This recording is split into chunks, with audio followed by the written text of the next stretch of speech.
All right. Let's do it. How are you, Dan? Yeah, great, thank you, brother. How are you, my friend? How you been?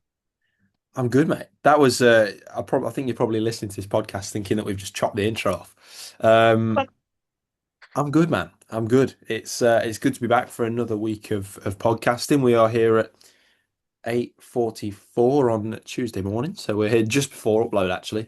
It's been a pretty busy week, it's fair to say, but bro, it is so good to be back. I think we've got a lot of ground to cover this week. So tell me, man, what's been going on? Just to be honest, recently it's been quite a lot of working in the pub. I've had quite a lot of shifts lately. Last week I worked every day apart from 2 days. This week I'm working every day apart from Thursday.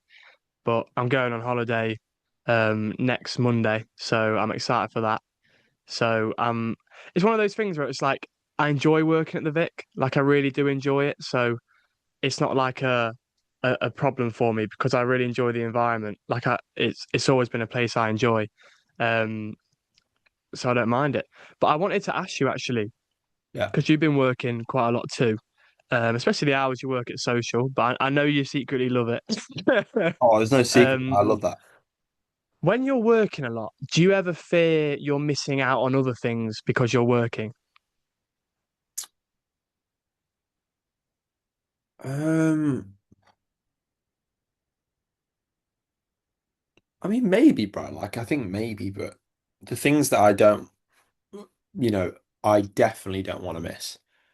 Um, I don't miss no matter what.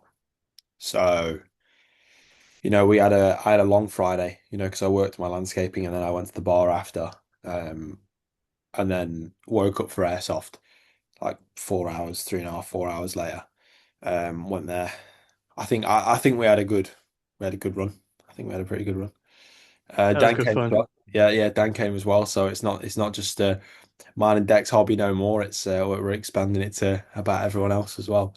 Um, yeah, man. I think that there is always naturally the chance the idea that you might miss things that you really want to do because you are working so much. And I don't know how many hours I did last week, but I would say you're probably pushing like late 50s, like I'd say. So it's a lot. But at the end of the day, bro, like I want to save up. I've just bought an English course for teaching abroad. Um, I bought some equipment for coaching, like put some money into savings. Like I've done a lot with the money, and some of it I won't see because I'm paid monthly by the bar. So yeah, it's it's one of those things that, bro, I feel happier since working a little bit more. Probably not working as much as I did at the weekend. I wouldn't do that again. That was too much. But I feel happier because there is a routine to my life, and that is typically go to the gym, do whatever I want to do throughout the day, and then go to work. I'm trying to eliminate at the moment that fear of not having enough time in the day. I'm trying to eliminate that. I'm trying to eliminate the procrastination that comes with it. I'm just trying to get rid of it and just be like, okay, you've got an entire day. You can do so much in your day, but also stop worrying about doing so much in your day. Just go out and do your day. That's the whole point. And that comes down to that control thing. And that's what I sent you from Tom Brady. Yeah, I was just thinking about that when you were talking about that. Yeah, and I think I've diagnosed myself with having a little bit of a problem with control probably in the last, you know, I would say 6 to 12 months. I would say I've been more honest and open about that. And I've definitely had more of a problem with really needing a grip on every situation that I'm in. And don't get me wrong, sometimes it is advantageous to have control of a situation because you can do it a way that you know best or you think you know best. But sometimes allowing life to just occur, and for you to just kind of float with that is important. It's hard, but it's important. And I feel like I'm just trying to let go of that control a tiny bit in certain situations. And that's why days off sometimes are actually pretty good for me as long as I can do that. Awesome, bro. It's a very understandable thing to want control over stuff, and that's that typical quote, man, which has really made the reason why I've repeated it so many times is because it's made such an impact on me of looking at what is and not what should be. It's Mm, it's done it's done wonders for me. And that element of wanting to control everything because life. I do remember seeing like Chris Williamson and Stephen Bartlett saying like you've got to happen to life. Like you've got to make things happen. But I do think there is an area of life as well which happens to you at the same time, things we can't control. And that quote really resonates with that idea. And when you sent me that clip about Tom Brady saying that, I think that was really cool to see. Um, I've started reading a book. It's called The Tipping Point, and I've just recently been reading on what he described as connectors, people that know a lot of people. You're walking down the street and they see someone they know, or they've got a few, contacts in their phone bill. And I wanted to, because I think it's been a while since we kind of spoke about this topic, because I remember the last time I oh, remember the foot in the door was a good episode about talking about networking and knowing people and stuff. But a question I wanted to ask you was, from a young age, you've been I won't say quite good, you've been very good at networking. Um, I wanted to ask you, where do you think that came from? And what advice would you give to someone who doesn't know what networking is and how to do it? oh, cheers, bro. I appreciate that. I would say like, when you've grown up around mostly older people, all of your life, in a pub setting, people in their 40s, 50s, 30s, people that work there. You learn to grow up quite fast because you want to understand things around you. All I wanted to do when I was younger was understand the humor of older people. They'd make a joke and it made me seriously, they'd make a joke and it would make me feel silly because I'd be like, I don't get it. And I'd be like, why don't I get it? I hope there's a day when I understand older people's humor. And then now I'm a bit older and it's like you can enjoy nuanced and mature humor. And it's the same with everything. It's the same with communication and that's how you get into networking because when you're used to just asking someone something or speaking to someone or someone's giving you a bit of wisdom, over a beer or whatever they're doing, it adds up. And that gradual gain of advice, of wisdom, soon just makes this big pile of like knowledge inside your mind. And, I knew that as soon as COVID came along, I was like, well, I enjoy talking. Greg always said to me that it was like he likes Joe Rogan's podcast, and I know that that's a controversial thing for whatever reason. But I quite enjoy just hearing different people's perspectives, even if I don't agree with them. If I enjoy those ones probably even more because I get to understand someone's reasoning for something and then go, that's really even more ridiculous now. Or, okay, I can see that. And Chris Williamson's been on a couple of times. I was listening to his episode last night. Um, and I wanted to start the podcast because of that. I was going to go to an engineering, and this is why you should let life do its thing because obviously COVID was horrible, but I was supposed to be going to a week at Rolls-Royce, doing like a training week, and then potentially getting an apprenticeship from there. And COVID happened, stopped that. And because of that, I went and did my podcast. I had no control over that situation, but because I didn't have control and I allowed life to have control and tell me what direction I'm going in, that's what happened. Um, and from there came the networking. I want guests, and then I got into NG9 News and started writing. Okay, I need to speak to local leaders. Okay, and through local leaders, you speak to, minor local celebrities, and then through that, you speak to someone who's a big person, and then you get into football, and then you speak to this person who knows this person. And bro, you realize you're only one or two phone numbers away from the person you dream of talking to. Like a snowball effect. Yeah, yeah, I'd say so. Yeah, and also just showing up places is what gets you spoken to. Like I was just a 16-year-old lad when I started at Forest commentating and I knew no one. Whereas if I walked in there now, the bloke on the door will say hello. He'll know me. And then you'll have people from any kind of news station, that will say hello to you either because you sit next to them or whatever, like Jeff from TalkSport, shout out because he's awesome. And he's always been very kind and helped me with my networking as well. And there are just people. Not everyone is going to help you get to that next connection or to help you with anything going forward. They might just be there to say hello, and that is that. But maybe they will help you. So maybe you should give it a go. I would say if you're nervous about networking, put the phone down and speak to people in person. Get used to that. Because I was actually speaking to Rory in Greenhood yesterday, and shout out to Greenhood, because they're awesome. And we were having a bit of a chat about how things are done, and it leads me to my question, how things are done in his workplace, and how to translate his ideas from his mind to someone else doing it. And I was talking about the fear of confrontation because of phones. So, bit of a double-ended question, but do you think that communication styles have changed now that we've got phones in terms of people are afraid to ask a question or ask again about something in case they fear being told off? And how do you try to convert your ideas into someone else's actions via communication? And that can be in anything, coaching, life, whatever. I think with the first question, I think communication has got a lot less natural for us and people because we do it through the phone and it's very easy to do it through a text. Like I'm sure there's multiple scenarios where someone could have said something in person, but it was easier to do it through a text. Yeah. Like it's quite more of a ballsy thing these days to do it in person, even though that's the best way to do it. Like you say, that fear of confrontation, that fear of awkwardness, that fear of something, it just not feeling uncomfortable. And even like networking and trying to reach out to people. I bet loads of people could message people on their phones, but actually going out and speaking to them.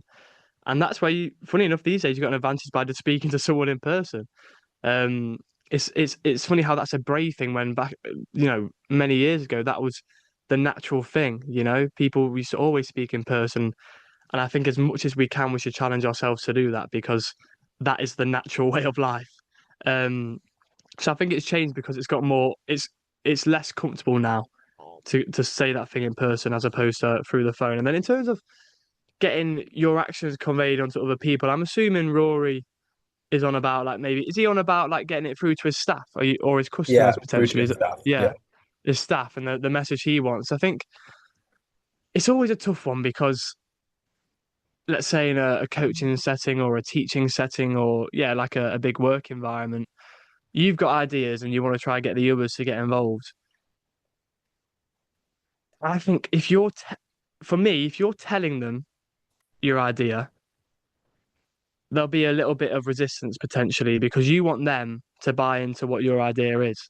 And I think personally, you need to find what they want their purpose to be as well, and almost compromise your ideas with what they believe their purpose is in that environment. Because people don't want to come into a place and be told what they need to do. If they don't believe it, they're not going to want to achieve it. I was going to say, so they don't want to come into somewhere and be told what to do. Oh, sorry. Yeah, what to do. However, don't you think it's important for someone to walk into somewhere where you tell them what you'd like to do? And then how you achieve that, you develop that through in football through principles and building on that. But there has to be Yeah, some sort of 100%. structure. 100%. What I'm trying to say is like if you're if you're shoving an idea down someone's throat, like constantly telling them to do it, you need to try plant the seed where they just do it themselves. Yeah. It's like with anything. It's like when you want to try help someone to change, you're not going to be the person that helps them change. It's them. If you want to get an idea across to someone, yes, you can start planting the seed of that idea, but it's them that's going to then take that idea on and go and do something with it for you. So I think it's understanding that if you want other people to do things, you've got to understand their personality, their characteristics, and plant that seed of your idea in the best use for them to use it. Water that in the best way, and it'll be different to the way you talk to someone else about your idea. Do you see what I mean? Different Yeah. people adapt to different things and understand ideas in different ways.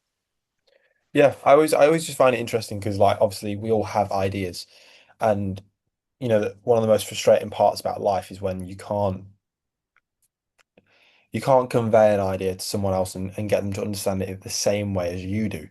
However, there's actually a beauty to that because when you describe a situation and someone goes, "Oh yeah, I understand that," and then they say something completely different, you go, "What the hell are you talking about?" And then you could go, "Oh." Yeah, yeah, that works. Like, you know what I mean? Like it depends how open you are to that situation, Dan. And I do agree. I feel like in the context that Rory was talking about, it was more like how I'd like things done around the coffee shop, right? So it's like, okay, well, you might stack something a certain way. He wants it done a certain way.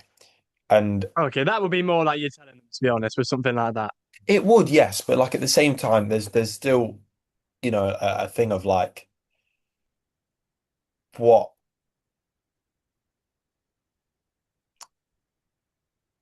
there's a thing of, yeah, converting that idea into reality through someone else. And that's not easy. But at the same time, it's like trying to reduce the friction as much as you can during that process because, bro, at the end of the day, if someone doesn't understand your idea and they're really not getting it, the last thing you want to be doing is getting angry at them for it. But I just found it an interesting topic because I thought that phones and stuff, the way that communication has changed is just it's pretty crazy.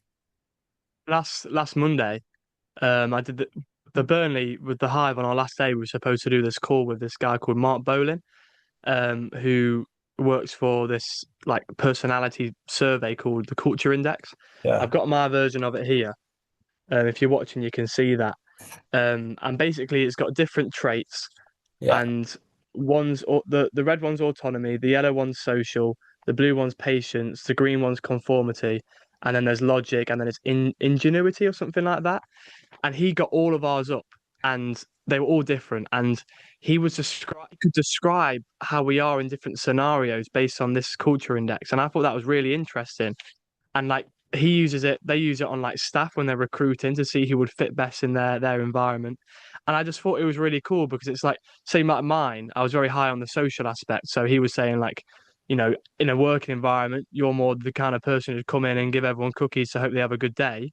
Whereas someone else who's a low social would just take the cookie, be happy about it, but then want to carry on with work. And I think me and Judy were talking about it recently. I think and you touched on it earlier about different opinions and different views and understanding them and being open-minded is such a big thing because we all think our version's right. We always do because obviously that's what we're doing. But everyone does things differently. Everyone sees things in a different way, in their own unique way.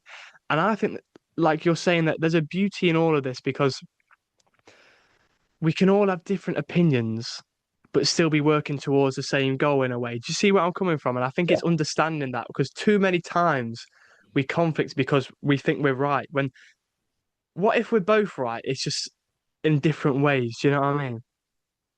yeah, man. I mean, like, but that's just the different perspectives. Two people, two perspectives. Three people, three perspectives. However you view it, like, I feel like that's the joy of life, and you see that other perspective, bro. Because if you went and did everything exactly how you first wanted to when you were born, we wouldn't do anything. We do things because of how other people have influenced us.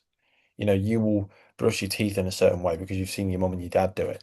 Like you'll play football a certain way because you've seen one of your mates play, or you've seen a famous like. I would say now, Dan, my mission is I'm on Pogba. I'm on like a Pogba inspiration train. Like I don't want to be Tenali. I want to be Pogba. I want to be 2015, 16 Pogba. Like that's what I want to be. Um, maybe 2014 even, 2014. There's a sports psychology thing to that, bro. Like imagining you want to be a certain player. It Yeah, helps. I think it helps. I mean, don't get me wrong, I'm not during the game like dabbing and like having like mad haircuts and stuff, Um, but I did used to try and get my haircut like Paul Pogba, when he had that mohawk. I did used to try and get that. With the blue and white. Yeah, I could never pull off that, I don't think. I don't think the texture of my hair quite works with that. But um, I do find it interesting though, bro, like how football actually has changed my communication. Like during a game, um, typically I'll be more vocal than like most of the lads at the Niner side. But like I don't even know why. Like it's like I don't even realize that I'm talking sometimes. It's just like, I'll be saying something and I don't even realize I'm talking. Then after the game, Deck will go, fucking hell, you spoke a lot that game, mate. I'm like, but like, I wonder why we are so keen on talking while we're doing. Does that give us some like reassurance, or does that like what is that? Maybe in some way, but I think with football, that's just you want to communicate, you want to help the team. You're one of those people who wants to like help others and be involved. It's like often when I'm playing seven aside, it's the same sort of thing. Like Scarlett's like I could hear you from the other side of the pitch, like shouting and stuff, and like it's just different. You've got that leadership sort of characteristic, I would say, and I think that kind of shows why you want to be a coach. And it's going to be interesting to see what you like on the sidelines with your coaching. Um, and coming towards that, actually, obviously we speak about doing and planning and like theories and stuff. What sort of stage are you at with like building up towards your coaching? Are you doing quite well and not over stressing about the fact that you're going to be coaching soon? Because I know you can be someone who can do that sometimes. So Yeah, yeah. are you are you quite being quite patient about the fact it's not happening just now, or have you been theorizing a bit too much, or have you been theorizing to the right balance? Stressing a little bit because like I want to just get into it. But I don't think my stress comes from a bad place. I think it comes from excitement. And it's like the same with most things. It's like I do need to learn to enjoy that process a little tiny bit more. Um, that process before doing something. But I'm just so excited to do it. I'm so excited to get out on the pitch and wear the new Preds that I've been waiting to play in forever, to be honest. Um, and really get stuck in. Obviously, tomorrow is Beeston. It's not the uni team just yet. Um, but it's nice to have Beeston, to get me into it and to cure the excitement a little tiny bit. Obviously, I don't know what it's going to be like. Obviously the lads are going to be coming off, a few weeks to a month of being away, so they're going to be probably not quite as fit and non-rusty as they usually are. So, obviously that first session, I'm never expecting anything crazy really, but I'm excited, bro. I think the idea is there. I'm a little bit nervous of the fact I don't know what to expect, but also like that's kind of the fun part. Exactly, that's a great feeling. So I have no idea what to expect from this experience that I'm about to embark on, bro. But I'm about to embark on it, so I may as well just ride it out, and I'm looking forward to seeing where tomorrow goes from there. Obviously I know that we're not going to be planning any of the session, but um, it's going to be good, man. It's going to be good. Yeah, I'm looking forward to being in a coaching environment with you again as well, bro. Because it's not Tinder and how it happened for a while, man. I was going to say, bro, that was the last time we were I know. coaching together.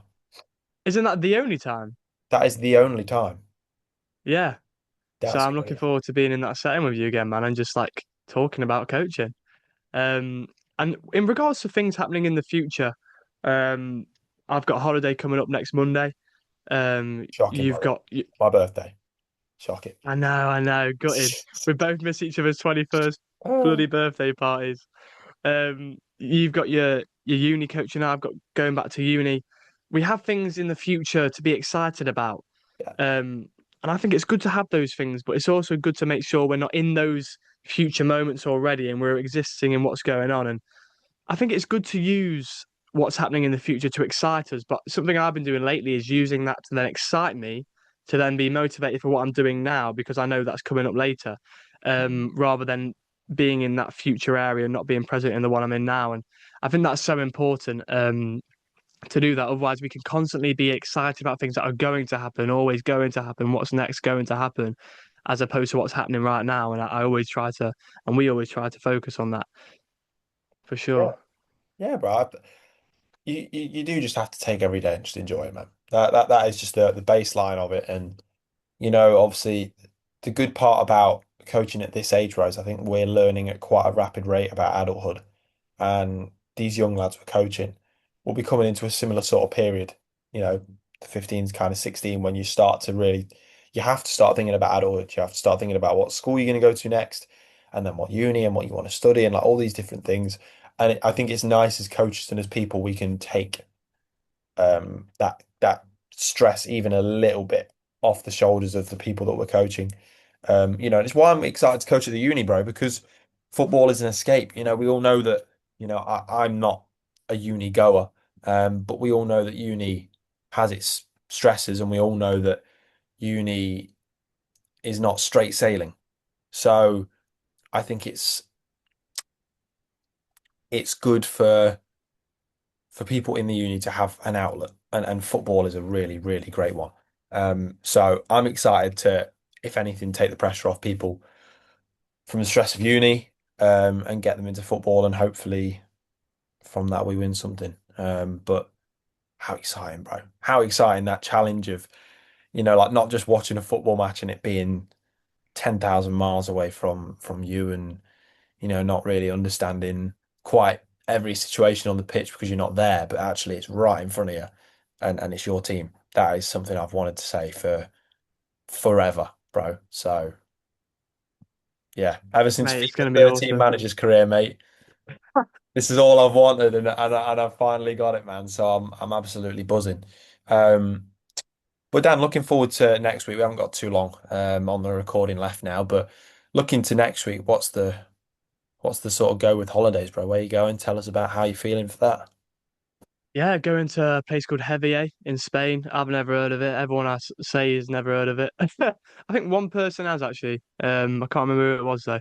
But I'm looking forward to it. It's going to be nice. It always is when I go away with my family. There's a lot of us, and Scarlett's coming as well this time, so that'll be nice as well. And I really enjoy these moments. These are the moments you remember, and the moments that bring the family together. So going for about a week and a couple of days. So I'm really excited for it, man. And I'm working a lot this week, so that's my motivation to get through this week and enjoy the moments of this week because next week I can relax and just enjoy that and got myself a new camera as well, so I'm going to test that out there and stuff and just that's something I want to do a bit more is just film more and be creative because I love doing it. So why not do it more? I How agree. about you, bro? What are you excited for coming up? 21st birthday coming up, bro. So grateful for another year moving around this planet. All right, all right, all right. Yeah, feeling good, ready for my birthday. Obviously, it's Deck's birthday as well, the same day. So we're gonna have a party this oh, he doesn't know that. He doesn't know that. So we've got to make sure that Deck doesn't hear this podcast. Um, he won't listen. Um, well, I've got a party on Saturday. Dan's coming. Um, so yeah, no, it's gonna be good. 21st birthday, back into coaching, seeing loads of my mates. Like it's a pretty full on couple of weeks coming up. But I'm more than ready for it, bro. So let's go and get it. Let's go and get this week. Let's go, brother. Let's go and get it today. Let's go and get a coffee right now, and a haircut. That's what I'm going for. But Dan, it has been great speaking to you again, bro. That was episode 79 of the Making It podcast. Thank you for listening. Have the best week, and we'll see you next Tuesday at 10 a.m. See you Take then. it easy. Thanks for listening. Ciao.